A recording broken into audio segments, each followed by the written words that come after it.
Alright, today we're going to look at England's interjection into North America and how it became involved in the North American colonies in the entire process.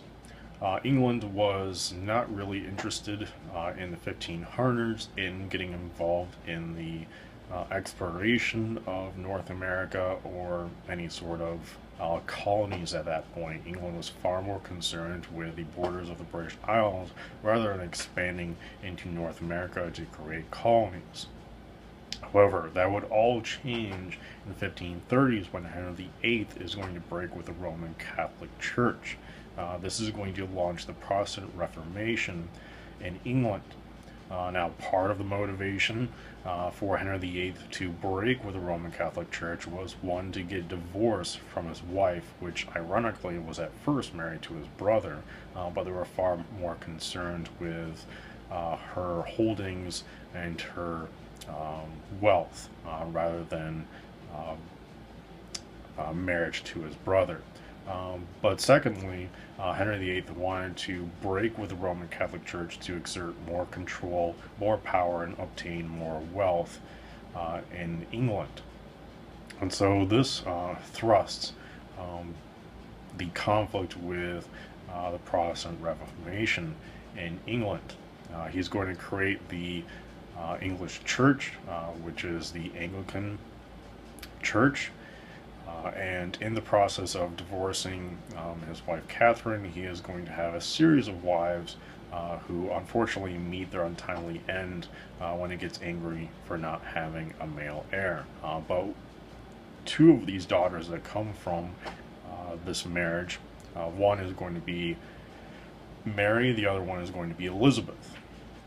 Now, for the purposes of England expanding out to North America, it's going to be Henry's daughter, Elizabeth I, who becomes queen in 1558 and establishes Protestantism in England. What the English were dealing with through the course of Henry VIII was a transition from a Roman Catholic religion going to a Protestant system and a new religion.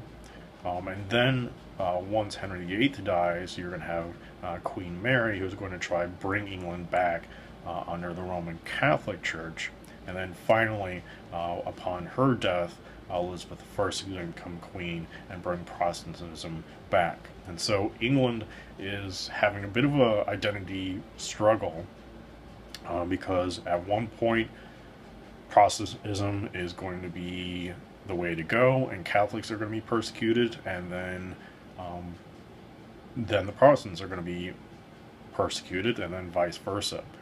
So it's kind of a little chaotic in England, and it does provide some people some motivation to go overseas, for example, North America. So, what happened in part under Queen Elizabeth's reign is basically Ireland is going to try garner the support of Spain. Ireland wanted to be Catholic. They did not want a Protestant queen. They did not want any part of a Protestant movement. And so Spain is going to try aid this rebellion of sorts by trying to send troops to aid the Irish. Unfortunately for the Irish, Queen Elizabeth gets word of this and sends an army to crush this uprising. But what this does create is the precedent for a war between the Spanish and English. So, after that little episode, you are also going to have privateers. What privateers are basically sailors who are going to be funded or supported by the crown, in this case Queen Elizabeth. They are going to take advantage of this situation. Since the Spanish were going to support the Irish, they started to raid and loot a lot of the ships coming over from the New World, carrying a lot of gold. They're going to intercept these voyages, and they are going to take them over and bring them back to England. And so there's a large influx of wealth coming into England due to basically piracy. One of the more famous individuals or pirates is Sir Francis Drake. He is actually going to circumnavigate the entire globe. Not many people survive it, but uh, with this influx of gold, you're also going to have very wealthy individuals like Sir Francis Drake and Sir Walter Raleigh, which both participated in the piracy of Spanish gold. In 1585, Sir Walter Raleigh is going to establish a small little colony in what is now North Carolina called Roanoke Island. He is also going to name Virginia after Queen Elizabeth, denoting she was the Virgin Queen married to England, and so that's how we get Virginia. Roanoke does not go very well at all, but how this all comes about is due to this piracy of Spanish gold. Spain gets rather pissed off, and so they send an armada out to basically take over England. One part of it is to stop these raids on Spanish fleets, but also they foresee that they are going on a crusade of sorts by rooting out the treacherous Protestants and returning it back to the Catholic faith. So they bring about the Spanish Armada. Unfortunately, the Spanish Armada was not ready by any means for any sort of invasion. They run into rough seas on the way to England, and then after the storm, the English attack with as many ships as they can muster. They have some warships, but they also have some merchant ships, and any ship they can strap a cannon to, they do, and they start to attack the Spanish Armada, and it gets completely destroyed. It's a huge embarrassment, but it's a huge propaganda use for Protestants as well as Queen Elizabeth. What this marks, though, and why we reference this very long-winded way into the Spanish Armada, is Spain was the main naval power in the world at the time. Now, with the Spanish Armada defeated, England is now at the forefront of being a very powerful naval fleet. From this point onward, the English are going to devote much of their wealth to producing a naval fleet that will outnumber any European fleet. So, what it means is, from this point onward, Britain is going to have the most powerful navy and be able to secure, essentially, North America. They will be able to secure their subjects, their trade lanes, and secure wealth for England. They will be able to pick apart any other navy out there, including the Spanish. So they're able to steal as much gold as they want, and Spain can do nothing about it. So, to give you an idea of how big the British Navy is going to become, is every single other European nation's navy combined, the British are going to have double that number. And they're going to have that until World War II. So, that's the importance, is now that they can essentially take control over North America, secure their colonies, and also secure their wealth and trade to ensure an influx of wealth for England. So now with this change of scenery, both political, religious, and economic, now they can start looking abroad. And they see England, or not England, but they see America as having a great deal of profits. They had stolen a lot of gold from the Spanish, and now they're going to try find some profits in North America themselves. So,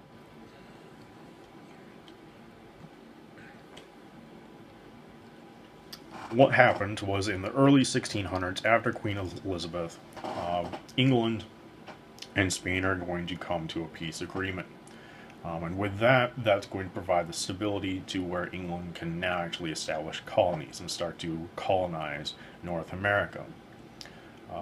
What also was going on in England at this time was there was a surplus of population. There was a lot of people. And part of the problem was this idea of primogeniture.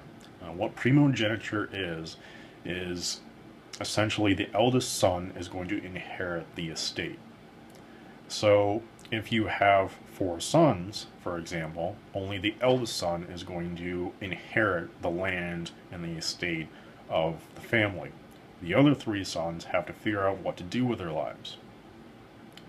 So with this influx of population, population growth is growing. Now you're going to have a population that needs to make a name for themselves. And many of these individuals are going to look abroad, North America, for finding their lot in life, finding wealth. You're also, in early 1600s, going to get joint stock companies, which at that point you're going to have companies with investments, and many of these people are going to invest in these companies to establish colonies in North America as well. So you have a good, strong economy with a lot of wealth coming in, a lot of people who need to find work, and you have these companies who are going to have the wealth and the ability to start colonies in North America for these people who need to find work. So, how do we arrive in England, or in North America with the English subjects? In 1603, we have James I. He's going to become the King of England. In 1606, there's going to be a company called the Virginia Company of London. And it is going to receive a charter from James I to settle the New World. The charter is going to be a significant aspect for the colonies. It's essentially a document that guarantees the settlers the same rights as Englishmen over in North America. This is going to be important when we get to the Revolution. We're not quite there yet, but just keep this in mind. What this Virginia Company does in 1607 is they establish a colony called Jamestown in Virginia. Very, very important little colony. It is not going to have the greatest of stories. When they first came to what we now call Jamestown, it was very harsh, it was very hard. A lot of people are going to suffer. Many of the first settlers, for example, were rich and wealthy and came over with the ideas of the Spanish and thought they would just find gold lying all over the place, and so they went out into the woods looking for gold. Then when winter came around, they didn't have any food, they didn't have any crops, they didn't know how to hunt, they didn't know how to farm. Many people had never worked a day in their lives, since many of them were wealthy, and those who were of the poorer class didn't have the support of the wealthy for the tools and the labor to actually produce these. So the first winter of essentially time in Jamestown was a lot of people perished. They starved to death, they froze to death, they just weren't very smart. However, by 1610, you're going to have Lord De La Warr. He's going to arrive from England. He had experience basically fighting the Irish, and he has orders to deal with the Indians in around the area of Jamestown. And so he's going to use the same sort of tactics he used against the Irish and try to use them against the Indians. There is going to be war breaks out soon after he arrives. In 1614, the First Anglo-Pottawattamie War is going to end. It is going to be sealed by a marriage between Pocahontas and the colonist John Rolfe. This is going to be the first known interracial union in Virginia. It is a marriage alliance of sorts to end this war. That's at least the beginning stages of at least Jamestown. Now in 1644, you're going to have the Second Anglo-Pottawattamie War. This is the last attempt by the Indians to kick the Virginians out of Jamestown. Unfortunately, they're going to meet the same sort of end that many of the Indians in South America had as well. Basically, disease is going to rip to shreds their fighting men. They're not going to be nearly as organized since there are many different tribes in this confederacy of sorts. They are not going to organize and fight the Virginians very well. And essentially, the Virginians have a lot of disposable people. They can bring about Virginians or bring more people from England to fight this war. And they didn't really much care about the environment or the Indians they were fighting. So as a result, through attrition, having more men at disposable, new technology like guns, and the economy that would support them through this company, they didn't really have to worry about running out of supplies. So, unfortunately, for the Indians, the Virginians have a lot of support, and they're able to defeat the Indians. However, as far as Virginia is concerned, it was a very hard upbringing. They were helped out initially by the Indians in how to farm, what crops could actually be used. They had potatoes, they had corn, and they started actually getting their act together and producing crops and buildings. And instead of worrying about gold, they started building shelter, forts, and farmland. And basically, these towns were starting to be manned by people who knew what they were doing, instead of wealthy aristocrats or nobles who didn't know what they were doing. Instead, you had farmers, people with experience, working the land.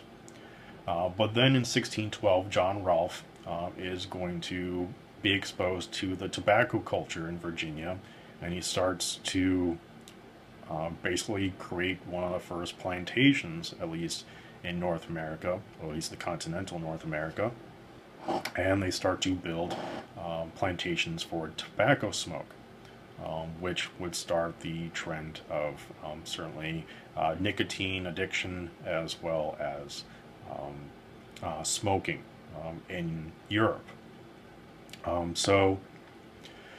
What you have is now a tobacco plantation. It is very laborious and hard work. In 1619, a Dutch warship is going to appear off the coast of Jamestown, and it's going to sell 20 Africans to help them plant basically tobacco and work the land. And so this is going to be the first basically seed of North American slavery. We'll get to how slavery comes to being in North America in a little bit. But you have the first outlook of the cash crop and the economy in Virginia, tobacco being the cash crop. You now are going to have at least the idea of slavery also coming into being in Virginia. In 1619, you're going to have the first representative self-government in Virginia, and so Virginians are going to be representing themselves for local government. However, they still had the aid of the British government at this time. Alright. However, James I is not too pleased that the Virginians are governing themselves, have representatives, have basically formed a little local government in Virginia. They're also going to have what is going to be called the House of Burgesses, which is going to be basically a miniature parliament in the New World. That is going to seal a deal for James I, and he is going to grow hostile towards Virginia. He's going to revoke their charter, and now it is a royal colony. So he's going to exact more control over Virginia. So already there's a little bit of a problem between Virginians and the English government, but it doesn't really affect the running of the colony too much. It's more of the idea of government. Alright. So, I could go through every single colony, how it gets created or made, but I'm not going to do that. Basically, as situations develop, you have a developed colony in Virginia that's going to entice more companies to gain charters from the British government and start to establish themselves in North America. They understood what worked in Jamestown, and so as a result, they follow suit. They are going to, for example, not look for gold. They're going to have farmers. They're going to have people who know the land. They're going to be taught about the land.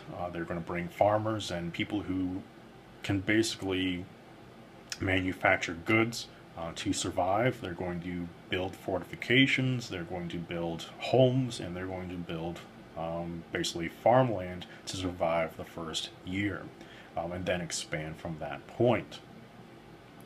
Many of the colonies, for example, are going to have some similarities. They're all going to have basic agricultural products. Some of these colonies are going to have cash crops like tobacco and rice, certainly in the South. They're also going to have wood industries, something to support their livelihood basically outside of agriculture. You're going to have people coming over due to overpopulation in England. Also, religious toleration is going to play a part. I referenced that a little bit with the conflict between the Roman Catholics as well as the Protestant movements. And for the most part, people just wanted a bit of opportunity, a bit of economic viability because of the lack of jobs, lack of wealth in England at this time. So if you are poor or you want to make a name for yourself, there's certainly a venture comes into this. You would look at North America as being maybe an opportunity to basically for job, wealth, and fame potentially. So how slavery comes about in the colonies. At first, the English are going to try get the Native Americans to work the tobacco, the rice, or any other hard labor projects that they have going on. But as we know, the Native Americans don't really have much of immunity to many of the diseases. The Native Americans in North America are going to have the same problem. Many of them are going to perish in North America due to smallpox. And so they start looking for other ways. Part of the problem is not a whole lot of individuals are coming over from England. They don't have the surplus of population. It is going to grow, but they just don't have the surplus of population to work the land. And so they're looking for other means. The Dutch, the Portuguese, eventually the Spanish selling basically Africans that were involved in the Portuguese trade. That's what's going to come about. Now, the slaves are at first going to be sold in the Caribbean to Central and South America, but then eventually in 1619 and certainly in the decades since, they are going to sell to the Carolinas, Georgia, and those sorts of regions. And so then African slaves are going to be sold in this region, at least initially, to work the land. Part of the problem with population is life was very short in the Americas. Basically, life expectancy is around 40, 45. If there are going to be kids, they're probably not going to last very long due to the diseases and the harsh nature and the not really having much hygiene or clean drinking water. It is a very harsh environment. And so as a result, there aren't going to be very many kids surviving to adulthood. In fact, there aren't going to be many adults who are going to survive very long either. And there are not going to be very many women to have kids either. Basically, the women are going to stay in England until something more established is put into place in North America. And so people aren't going to be living very long. Their diet isn't very good. Warfare is fairly constant. There's diseases from both sides going on.